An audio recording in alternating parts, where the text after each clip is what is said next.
Right. మళ్ళీ వస్తాం sir మీ దగ్గరికి. మనతో పిల్లి మాణిక్యాలరావు గారు ఉన్నారు, తెలుగుదేశం పార్టీ సీనియర్ నాయకులు, అధికార ప్రతినిధి. మాణిక్యాలరావు గారు, good evening sir. Good evening అండి, మీకు ప్యానల్లో ఉన్న పెద్దలందరికీ, వీక్షకులందరికీ. సో పాపం ఉన్న 11 మంది జగన్మోహన్ రెడ్డి గారితో కలిసి మరి ఆ 11 మందిని కూడా ఆ పార్టీలో ఉంచకుండా ఏం చేయాలనుకుంటా ఉన్నారు? సో నిజంగా గేట్లు తెరిస్తే ఎంతమంది రావాలనుకుంటా ఉన్నారు? ఆల్రెడీ మాట్లాడేసి ఉంచారా, లేకపోతే మాట్లాడాలని అనుకుంటున్నారా? వచ్చే కార్పొరేటర్లు ఎవరైతే కౌన్సిలర్లు ఉన్నారో వాళ్ళందరికీ కూడా స్వాగతం పలుకుతూ ఉన్నారు. అన్ని నగరాల్లో రేపో మాపో మేయర్ పీఠాలు మారిపోబోతూ ఉన్నాయి. ఈవెన్ మేయర్లుగా ఉన్నటువంటి వ్యక్తులు కూడా తెలుగుదేశం పార్టీ తీర్థం పుచ్చుకున్నారు, కొంతమంది జనసేన పార్టీ తీర్థం పుచ్చుకున్నారు. సో ఏం జరుగుతుంది సార్? వైఎస్ఆర్సీపీ సింబల్ మీద గెలిచిన వాళ్ళు ఎందుకు తీసుకోవాలనుకుంటా ఉన్నారు? నమస్కారం అండి. బిఎన్ గారు, ఇప్పుడు అసలు ఆ పార్టీలో ముందు జగన్ ఉంటాడా ఉండడా? ఆ పార్టీని ఆయన స్థాపించలేదు, ఒక సిద్ధాంత ప్రాతిపదిక మీద స్థాపించలేదు. ఎన్టీఆర్ గారు తెలుగుదేశం పార్టీని స్థాపించాడు. బీజేపీ బీహార్ అద్వానీ గారు, లేకపోతే అటల్ బిహారీ వాజ్పేయి గారు, చాలా మంది వాళ్ళు స్థాపించారు. సిపిఐ సిపిఎం కొన్ని సిద్ధాంతాల మీద స్థాపించబడింది. జగన్మోహన్ రెడ్డి వైఎస్ఆర్సీపీని స్థాపించాడా? స్థాపించినప్పుడు ఆ పార్టీ మీద ఆయనకి ఎందుకు ప్రేమ ఉంటుంది? ఆ పార్టీని సిద్ధాంత పరంగా నడపాలని ఆయన ఎందుకు అనుకుంటాడు? ఆయన తండ్రి ముఖ్యమంత్రి అయ్యాడు, ధనంతో ఏమైనా చేయొచ్చు అని చెప్పేసి ఆయన అనుకున్నాడు. ధనాన్ని బాగా సంపాదించి పెట్టుకున్నాడు. మరి ఆయన కాలం కలిసి వచ్చిందో, రాజశేఖర రెడ్డి గారికి కాలం కలిసి రాలేదో, ఒక పెద్ద సంఘటన జరిగింది, దురదృష్టకరమైన సంఘటన. రాజశేఖర రెడ్డి గారు మరణించారు. దాని పునాదుల మీద ఆయన పార్టీ ముఖ్యమంత్రి కావాలని చెప్పేసి అనుకున్నాడు. వాళ్ళు ఒప్పుకోలేదు, కాంగ్రెస్ వాళ్ళు. ఇదంతా తెలిసిందే. తర్వాత అలాంటి పేరే ఉండి ఒక ముసుగేయటానికి అవకాశం ఎక్కడ ఉంటుందని చెప్పేసి వరంగల్లో శివకుమార్ అనే ఆయన వైఎస్ఆర్సీపీ పెట్టుకొని ఉంటే, వైఎస్ఆర్సీపీ అంటే అతను పెట్టుకున్న అర్థం వేరు, ఇతను దాన్ని మార్చుకొచ్చుకున్నాడు. ఇలాంటి కష్టాలు వచ్చినప్పుడు ఇంకా కసిగా పనిచేద్దాం, క్యాడర్ ఇంకా పెంచుదాం, ప్రజాస్వామ్యం కోసం పరిరక్షణ కోసం కష్టపడే వాళ్ళని ఇచ్చేద్దాం, సిద్ధాంతం కోసం నిలబడే వాళ్ళు చేద్దాం, అవసరమైతే ప్రజల యొక్క స్వేచ్ఛ స్వాతంత్రాల కోసం దేనికైనా త్యాగం చేసేటువంటి క్యాడర్ తయారు చేసుకుందామని జగన్మోహన్ రెడ్డి అనుకున్నాడా? ఒకవేళ అనుకోని ఉంటే అధికారం వచ్చినప్పుడు ఆ దిశగా వాళ్ళందరూ నడిపించాడా? వాళ్ళ కార్యకర్తలను కానీ, వాళ్ళ నాయకులు కానీ, లేకపోతే ప్రజాప్రతినిధులుగా ఎన్నికైనటువంటి వాళ్ళు కానీ ఆ విధంగా వ్యవహరించారా? మీరు కనుక గత 5 సంవత్సరాల్లో చూస్తే, ఒకడు బుల్లెట్ల కోసం మాట్లాడేవాడు, ఒకడు అమ్మనా బూతులు తిట్టేవాడు, ఇంకొకడు వాళ్ళ ఇళ్లలో భార్యల్ని పిల్లల్ని తిట్టేవాడు, వాళ్ళ పుట్టుకల్ని చేసేవాడు. అసలు ఒక గందరగోళమైనటువంటి పరిస్థితి కదా. వ్యవస్థల మొత్తాన్ని ఆ ఛాలెంజ్ చేసేటట్టుగా కదా వాళ్ళు చేసింది. అలాంటప్పుడు ఈ రోజు జగన్మోహన్ రెడ్డి ఆ పార్టీలో ఉంటాడా లేదనేది నాకు ఒక మీమాంసగా ఉంది. ఎందుకు అంటున్నానంటే, ఈ మాట ప్రజల కోసం గనక పార్టీని స్థాపించి ప్రజల కోసమే పని చేయాలనుకుంటే, ఓ చంద్రబాబు నాయుడు గారు లాగో, బీజేపీ లాగో, లేకపోతే ఒక్క సీటు కూడా రాకపోయినా వచ్చిన ఒక్క సీట్ ని ప్రత్యర్థి పార్టీలు, నేను ప్రభుత్వాన్ని కూడా అన్నా, ప్రత్యర్థి పార్టీలు లాక్కొని అవమానిస్తా ఉన్నా కూడా ప్రజల కోసమే పనిచేస్తూ రోడ్ల మీద పడి తిరుగుతూ కేసులు పెట్టినా, అవమానం పెట్టినా, వ్యక్తిగతమైనటువంటి దోషాలు చేసినా నిలబడ్డటువంటి పవన్ కళ్యాణ్ లాంటి వాళ్ళు అయితే ప్రజల కోసం పనిచేస్తారు. జగన్మోహన్ రెడ్డి ఎవరి కోసం పనిచేస్తాడు? ఈ రోజు ఓడిపోయాడు 11 సీట్లు. మేము దాన్ని ఎగతాళి చేయట్లేదు, ఏజ్ఞానం చేయట్లేదు. 11 సీట్లు వచ్చినా ప్రజల కోసం పోరాటం చేయాలనే తత్వం నీలో ఉందా?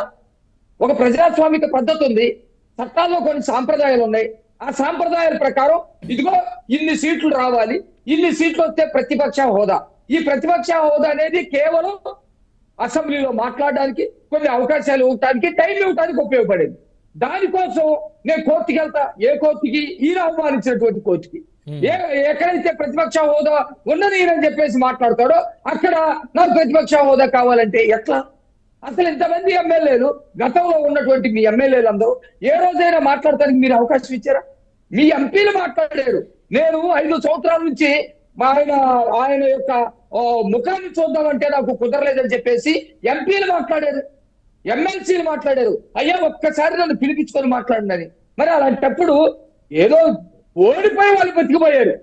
మిగతా వాళ్ళందరూ 175లో ఈ 11 మంది కాకుండా ఎవరైతే ఉన్నారో వాళ్ళందరూ ఓడిపోయి బతికిపోయారు. ఈ 11 మంది పరిస్థితి ఏంటి? ఈ 11 మందికి నువ్వు ఏం ఆదర్శిస్తున్నావు? అంటే పాప వాళ్ళకు కూడా అసెంబ్లీకి రావాలని ఉంటుంది కదా, కొత్తగా గెలిచినటువంటి శాసనసభ్యులు ఎవరైతే ఉన్నారో వాళ్ళందరికీ రావాలని ఉంటుంది, అసెంబ్లీకి వచ్చి మాట్లాడాలని, కూర్చోవాలని, చేయాలని. ఎస్, నేనేమంటానంటే ప్రజల కోసం వాళ్ళైనా పనిచేయాలనుకుంటే జగన్మోహన్ రెడ్డి గురించి ఆలోచించుకుంటే రమ్మనండి, ఎవరన్నా వద్దన్నారా? ఏమైనా గేట్లు వేసేస్తాం, గేట్లు తాకనియమని చెప్పేసి వాళ్ళు మాట్లాడారా? వస్తే ఊరుకోం, మీ అమ్మని, మీ అయ్యని, మీ పుట్టుకలు ఎత్తుతామని ఎవరన్నా అన్నారా? రమ్మనండి. ఎవరికైనా నాయకుడు అనేటువంటి వాడు ఆదర్శప్రాయుడు, నాయకుడు అనేవాడు మార్గదర్శకుడు. నాయకుడు ఎట్లా చేస్తే మిగతా వాళ్ళు అట్లా చేస్తారు. ఒక నాయకుడు గొప్ప పోరాటం చేశాడు అనుకోండి, పోరాటం చేస్తాడు. ఒక నాయకుడు గొప్ప అవినీతి చేశాడు అనుకోండి, అవినీతి చేస్తారు. ఒక నాయకుడు వాడు పిల్లల్ని తిట్టాడు అనుకోండి, మిగతా వాళ్ళు తిడతాడు. ఒక నాయకుడు చంపేస్తాడు అనుకోండి, వాళ్ళు కూడా చెప్తారు. ఒక నాయకుడు అసెంబ్లీకే రాదు, ఇట్లయితేనే వస్తానన్నాడు, వాళ్ళు కూడా రారు. ఏం మాట్లాడతారు? అలాంటప్పుడు ఎత్తుక్కుంటారు వాళ్ళు. మాకు అవసరం లేదు, నిజంగా కూటమికి ఈ రోజు అవసరం లేదు.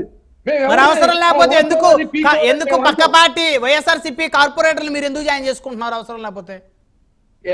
మంచి ప్రశ్న అండి. వైఎస్ఆర్సీపీలో గెలిచినటువంటి స్థానిక సంస్థల ఎన్నికల్లో గెలిచినటువంటి వాళ్ళు ఎవరైనా గత 5 సంవత్సరాల్లో మా పంచాయతీలో నిధులు తీసుకొద్దామని గాని, పంచాయతీకి నిధులు ఉన్నాయని గాని, లేకపోతే కాస్త బ్లీచింగ్ చల్లుదామని గాని, కాస్త అక్కడ శుభ్రం చేద్దామని గాని, లేకపోతే ఏదైనా అధికారాలను ఉపయోగించి మంచి చేద్దామని గాని అనుకున్నటువంటి పరిస్థితి ఉందా? నిధులు ఉన్నాయా? ఎంపీటీసీలకు నిధులు ఉన్నాయా? జడ్పీటీసీలకు నిధులు ఉన్నాయా? జడ్పీలకి నిధులు ఉన్నాయా? స్వయాన క్రిస్టినా ఏం మాట్లాడింది? జడ్పీ చైర్మన్ ఏం మాట్లాడింది? నాకు అసలు నన్ను ఒక జడ్పీ చైర్మన్ గారు కూడా చుట్టలేదు, నా చైర్లో వేరే వాళ్ళు వచ్చి కూర్చుంటారని చెప్పేసి మాట్లాడింది గుంటూరు జిల్లా జడ్పీ పరిషత్ చైర్మన్ గారు. మరి వాళ్ళు ఏమనుకుంటారు? గత 5 సంవత్సరాల్లో ఉన్నట్టే ఉండాలనుకుంటారు వాళ్ళు. దాదాపు 3 సంవత్సరాలు ఏమైపోతుంది, మహా అయితే 2 సంవత్సరాలు ఉంటారు. ఈ 2 సంవత్సరాల్లోనైనా కనీసం గౌరవం దక్కించుకుందాం, 10 రూపాయలు తీసుకొద్దాం, అక్కడ డ్రైనేజ్ బాగు చేపిద్దాం, 10 రూపాయలు తీసుకొద్దాం, హాస్పిటల్ చూద్దాం, 10 రూపాయలు తీసుకొద్దాం, లైట్లు ఎక్కించుకుందాం అని అనుకుంటారు కదా. ఎక్కడ స్థానిక సంస్థలో నిధులు లేనప్పుడు వాళ్ళు ఏం చేస్తూ ఉంటారు?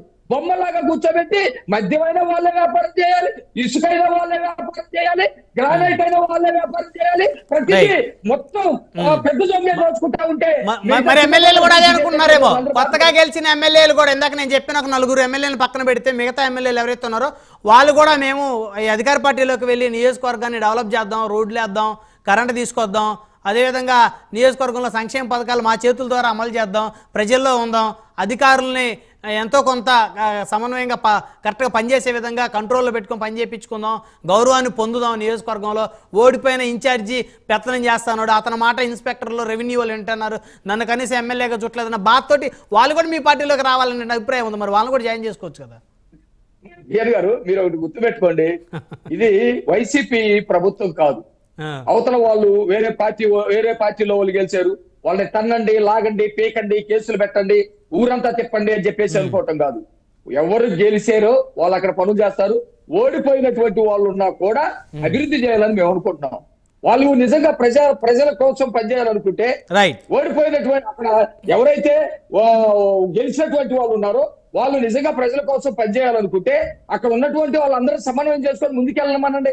వాళ్ళు ఆ పరిస్థితిలో లేకుండా జగన్మోహన్ రెడ్డి చెప్పినట్టు ఆయన అసెంబ్లీకి రానంటే మీరు కూడా మిగతా అభివృద్ధి కోసం ఎవరిని కలవద్దు లేదా నిధులు తెచ్చుకోవద్దు అని మాట్లాడితే కుదరదు కదా. సో వాళ్ళు నిజంగా వాళ్ళు పని చేసుకోవాలి, స్వేచ్ఛగా చేసుకోవాలంటే వాళ్ళు జైనిస్తారు. ఖచ్చితంగా స్వేచ్ఛగా పనిచేస్తామనండి. సెల్యూట్ కొట్టి అవన్నీ ఉత్తమాటలు ఎందుకు? పోలీసులు ఎందుకు సెల్యూట్ చేస్తారు? పోలీసు వ్యవస్థ అంతా కూడా వాళ్ళ మీద కోపంతో ఉంది. మా చేత వాళ్ళ గేట్లు కట్టించారు, పవర్లు కట్టించారు, మా చేత డోర్ దగ్గర కాపలా గాయించారు, బాత్రూమ్ దగ్గర కాపలా గాయించారు అని చెప్పేసి పోలీసులు అందరూ కూడా వాళ్ళ మీద కోపం